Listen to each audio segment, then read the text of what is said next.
Hello, welcome back to Accelerated Velocity. This is Grace Matthews, and as usual, I'm joined by my co-host Peter Malik, who's also the CEO and founder of InboundAV, who sponsors this podcast. But this is a special episode because we have our first ever podcast guest, Annemarie Penny. Thank you so much for being here. Pleasure to be here. Amongst many other things, Annemarie is the founder and CEO of DreamMore, a Forbes-ranked recruiting and advising firm. DreamMore has worked with startups and innovation labs, including those from Disney, Fender, and Apple, if I'm correct, which is really cool. They're also women-led, diversity, and purpose-driven, and they're doing some really amazing work, including with AI, which we're really excited to jump into today. I'm going to totally go off topic just to start off the podcast, and that is that Fender, you worked with Fender? You're going to have to tell me about that. Yes, they were building a digital innovation lab, and we had the opportunity to make a significant impact from the ground up. And yes, everybody that we placed there had to play music, preferably something stringed, or perhaps a Rhodes. Awesome. And I will tell you a brief history, which is I found my guitar when I was 16 years old. It was a beat-up, spray-painted Fender Stratocaster, and it's become a significant part of my life and still is. And so I have a sweet spot for Fender. You know, even from back in the original .com era in the 90s, we're creative people at heart. And so the way I've ended up expressing most of my creativity is creating business and building business.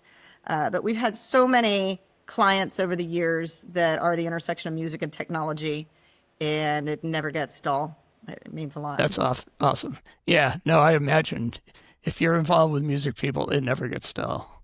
You know, when we're in Los Angeles, I mean, we have to live up to our stereotypes that we're the entertainment capital of the world. Exactly right.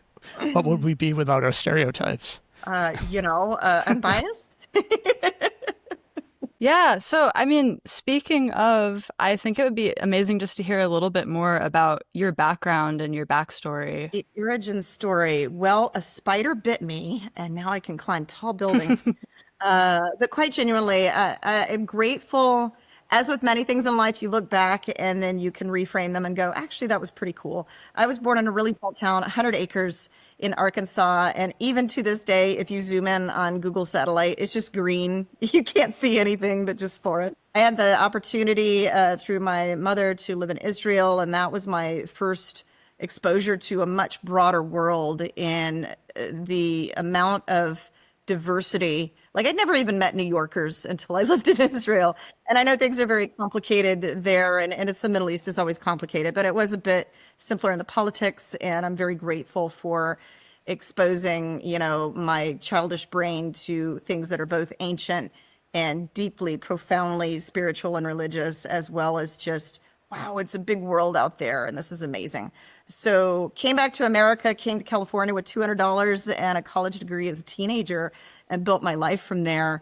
And so I am not an immigrant from another country per se, but it is a story that has often resonated with people that have come from another place and started out with very little, and then just through sheer force of will and relationships. So that's how I attribute my success as a person. And success isn't just money. It's really a whole bunch of other stuff that relates to how you feel about it.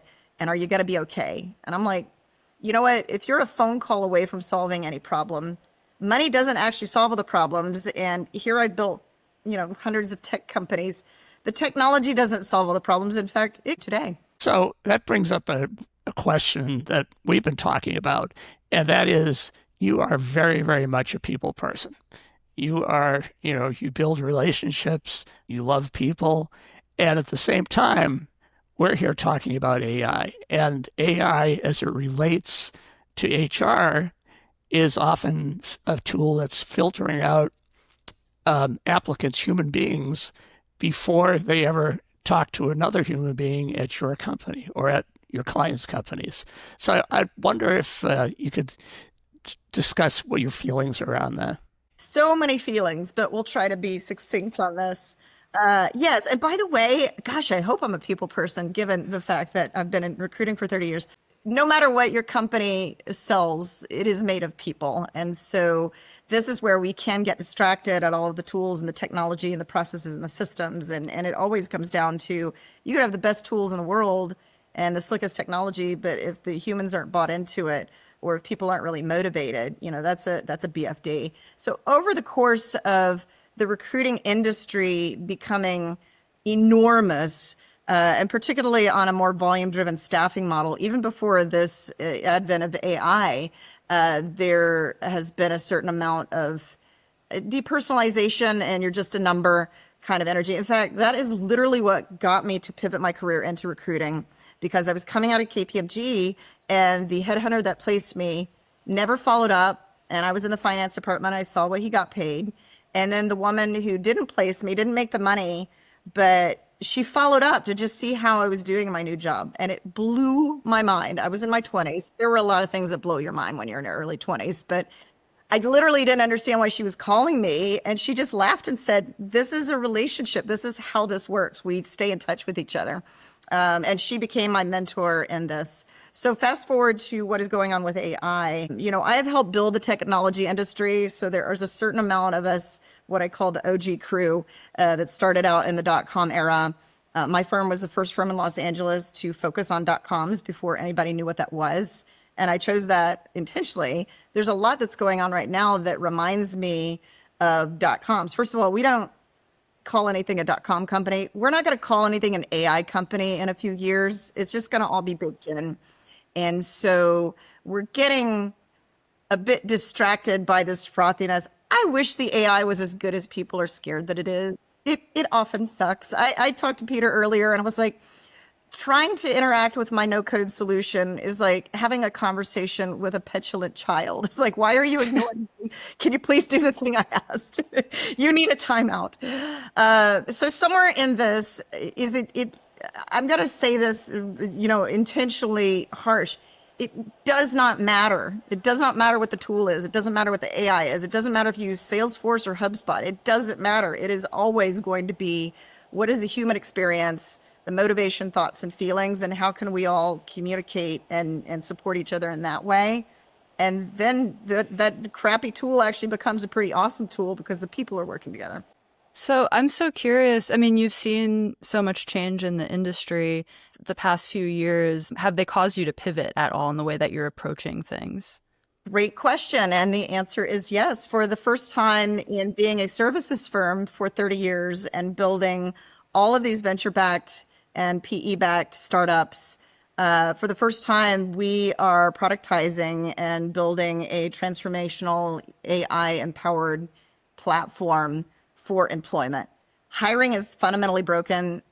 Career searches, what was it? Indeed, he just went bankrupt, Career Builder. So the writing is on the wall, and so many of the AI tools that exist today in the hiring and recruiting sphere. So you're going to make keywords match on your resume that may or may not be an actual true resume for a job description that nobody's being nefarious necessarily, but we all know that a job description is, you're going to throw a dart at a target and then the job's never quite that. We're just all doing best guesses. So it's become this very, very distracting, frothy, meaningless. We're doing things that don't have any meaning and aren't actually doing anything, even though it's keeping us very busy. And so where I see the future of this is that we've got to, look at this and go, let's stop slapping Band-Aids on things that aren't working. Don't keep putting tools on top of tools. None of this existed 50 years ago. So it behooves us to look out further into the distance and go, okay, well, as humans, we actually haven't really changed that much. Our brains are formed very similarly to how they were thousands of years ago. And this is a lot of our struggle with technology these days, that we weren't meant to do this and be constantly assaulted with all this information and stressed about our inboxes. And if we can just step back from this and go, well, what makes us people? And then how do we fit this technology into what makes us people? And question everything. And go touch grass or sand if you prefer. All these things actually help. And I see people not doing them because they're so scared they're going to get behind on something that didn't exist decades ago that we're not thinking as clearly as we used to because we're all just tired and overwhelmed. So true. One of the other things that we've sort of been a theme around here is the fact that with every AI innovation, there are innovations that bump up against that AI innovation. And I think as an example in HR, there are people being hired who aren't even people, that are other AIs that are getting through the filter. And I think we may have even touched on this before. What do you see as a challenge to what you're building right now? I mean, I'm going to do a people answer again, but we're also going to throw some other stuff in, so I'm not sounding repetitive. This is a fundamental shift in mindset. And this was what happened when the dot-coms were new and the internet was new. And we did not have the imagination to consider the fact that we're doing a podcast on these screens right now, or e-commerce, or telemedicine, or all these things that were just... So we had to at least get an internet to then start to imagine these things that you could do with the internet.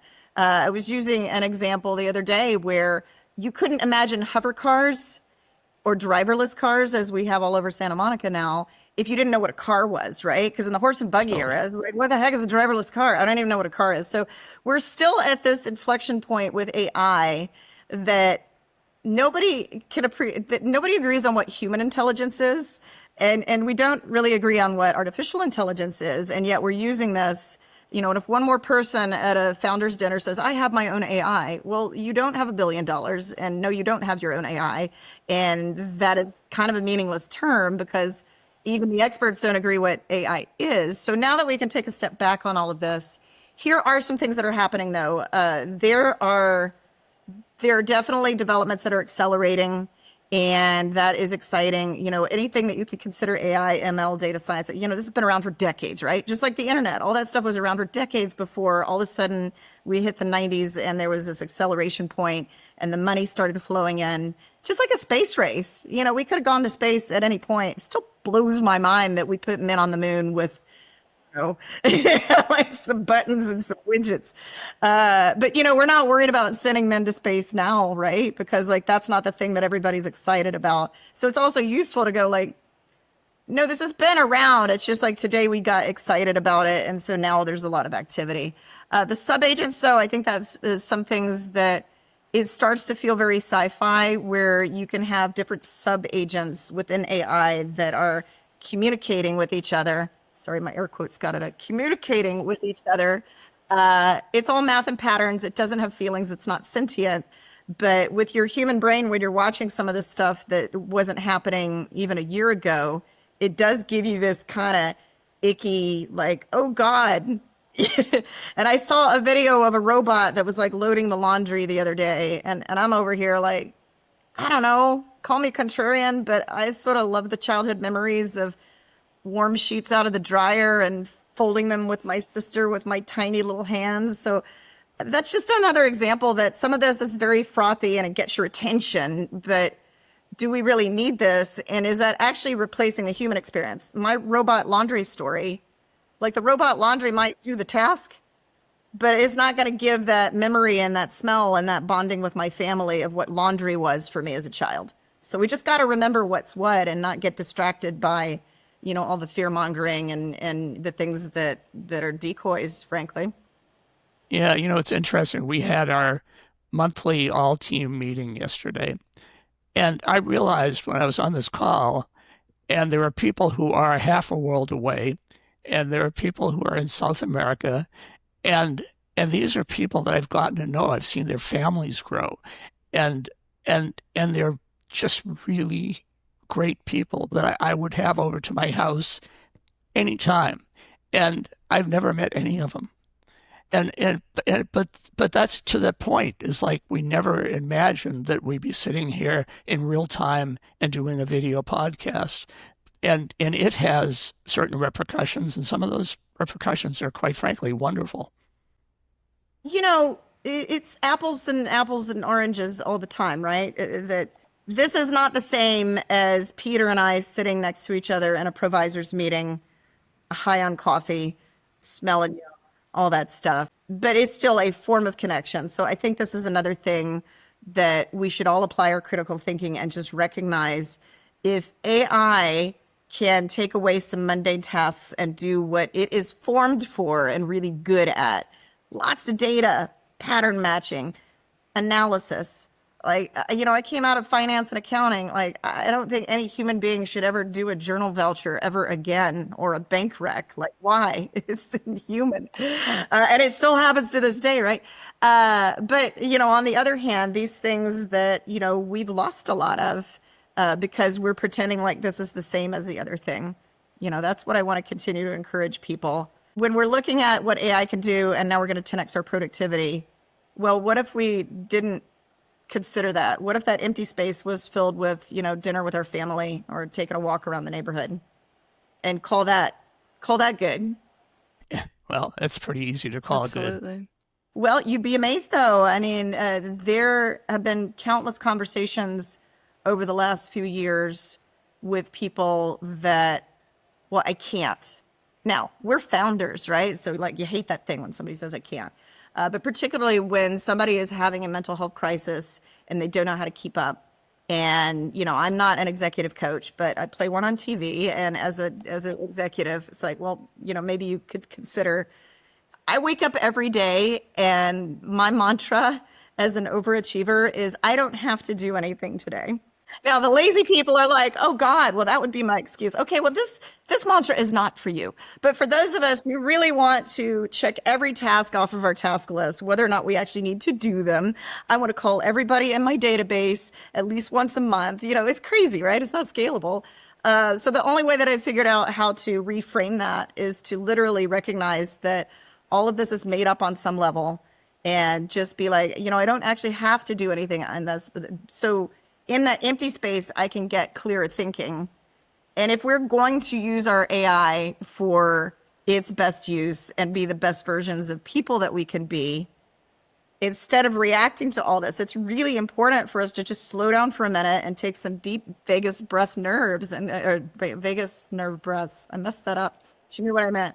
Vagus nerve. Google it. Yep. It's amazing. Yeah, our bodies are formed for that. That's the other thing. Just like breathing is just so free and so normal, and we don't do it because of this. But in that space, you got like, I wonder if there's something that could just do the inbox differently. Or I wonder if, and we're often so in this fight or flight scenario that we haven't done that as much as I think we used to. So it doesn't matter that it's AI, honestly. It's just, this is the flavor of the day. It's super exciting. But, we felt that way with the .coms. We felt that way with social media, where we got tricked into giving away all of our data for free because we wanted to have parties with our family. How about them apples? And, being somebody who helped build these companies, and definitely in some denial there as I look back and go, oh my God, like I knew this, like all of these things, all the social gaming, all the social media, all so many of these things were just a big data play. And then when they got acquired by Google or Apple or Intuit or whatever, which we helped get them to that point, it was like, yeah, it was always just all of our data. So if I may, this is another thing that's very important to be aware of. Besides like understanding what sub-agents are and, where they play in the sphere, these are things that are good to Google or ask ChatGPT, I suppose. Ask the AI about the AI, but it might lie to you, so be careful. Digital twins. If you haven't heard about this, and anybody who's listening, do a deeper dive on that. If you are not responsible for your own digital identity in this new era, it will be determined for you. That is freaking scary. Like, Google, go look up yourself, and the AI is wrong. And I've been doing this and going, wow, how do I correct this? And I'm going to go figure that out. It is not like it used to be. You're not in as much control of that. And so a significant part of the employment ecosystem that we are building is so that each individual will have an environment that is completely safe and secure, just like SOC 2 and HIPAA compliant, and you own it.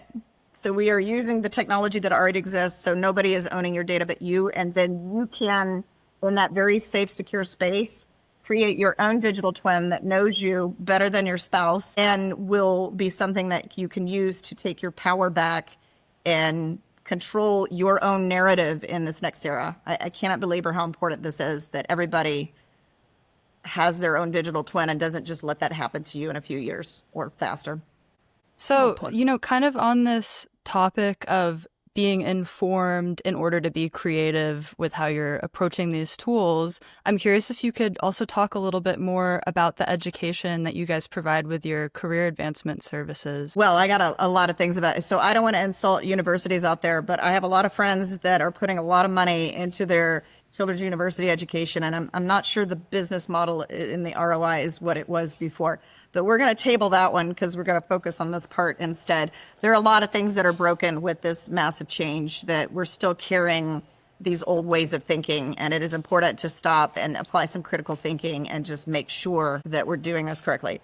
As it relates to our platform, here's the thing. If you take a class or you get a certification, it doesn't know you.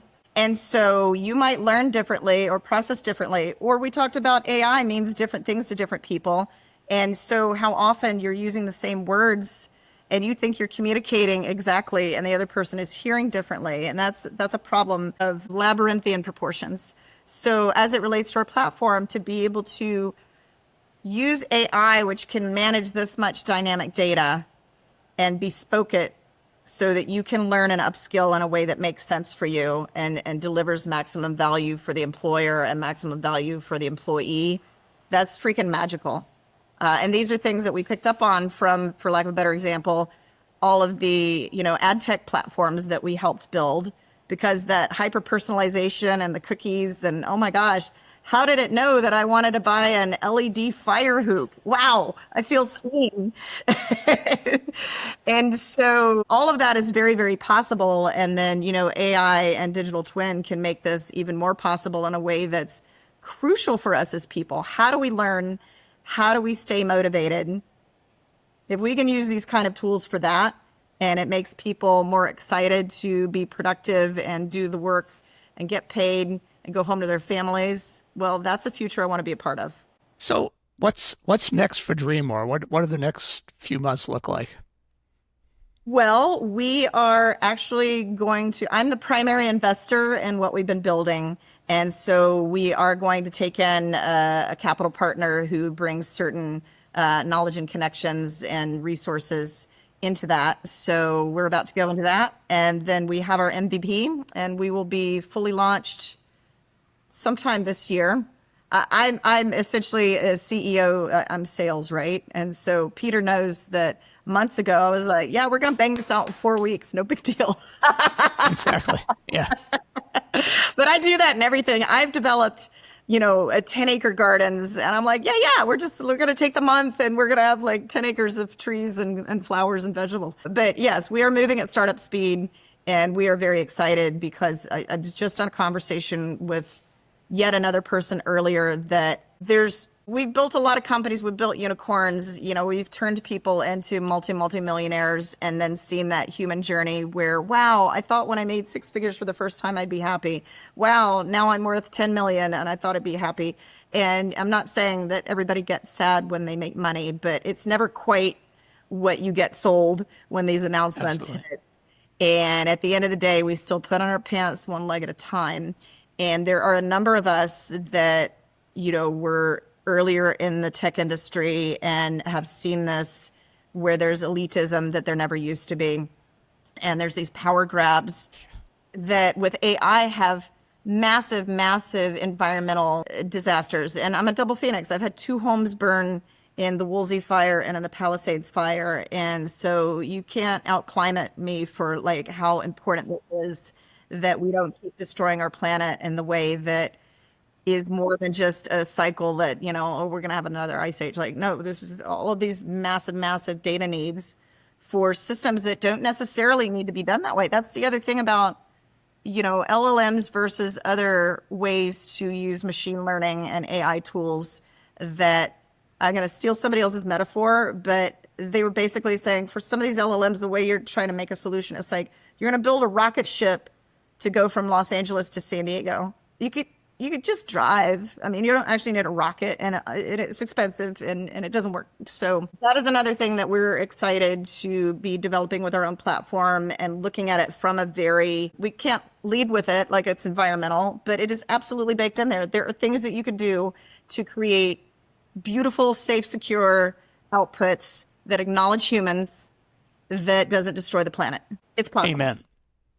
Yeah, absolutely. I mean, I know we talk here at InboundAV a lot about agentic AI versus LLMs and developing very specific solutions versus catch-all solutions. I would imagine that goes into this idea as well. Yeah, and I mean the LLM. First of all, like they're going out. They don't have perpetual memory, so there's that. You think that ChatGPT knows you, and it's only remembering a little bit. It's like Guy Ritchie and Memento, right? You know what? Best this got posted everywhere, and so that also informs like don't share your ChatGPT prompts like it's got to be the same recipe that works for everybody. You're going to get a different output, just like your homepage on Google is going to be different depending on who you are. That informs why digital twins are also important for that. And then like these solutions to go out into this broad thing that doesn't know you and then try to put it into this narrow thing, it literally doesn't make sense.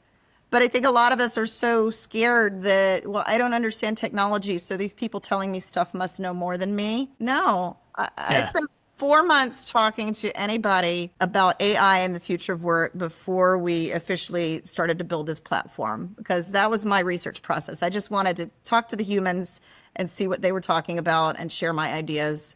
And mad respect to everybody, but I can assure you, I talked to some very influential people that look amazing on their LinkedIn profile that didn't know very much, and it surprised me. Maybe not so surprising. I was like, I'm trying to learn from you, and you're over here going like, wow, nobody's looking at it this way. Like, this is amazing. I'm like, no, I'm supposed to be the dumb one. Awesome. Yeah. Yeah. So first of all, I got to say, you have set the bar as our first interview guest.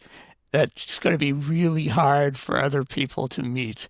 True. Excellent standards are excellent. True. Let's strive for the best. And so your next investor partner or anybody else, how do they find you? How do they find me? So LinkedIn, Annemarie Penny, Penny. Dreamore is spelled Dreamore. So it's just one M in Dreamore because our little Easter egg is amore, which is love. So yeah, you can Google us at Dreamore Dreams on any of the social media platforms. Occasionally somebody says, I lost your number and I couldn't find you. And I'm literally like, if you just type my name on the internet, you're going to find me. You'll find you. Which is why I'm really working to control my narrative because, it's almost right, but not perfect. Awesome. All right. Well, thank you so much. This has been, like Peter said, you've really set the bar for podcast guests. I don't want to keep you too long, but thank you so much for being our first guest on Accelerated Velocity. Thank you, Annemarie. Thank you. Bye.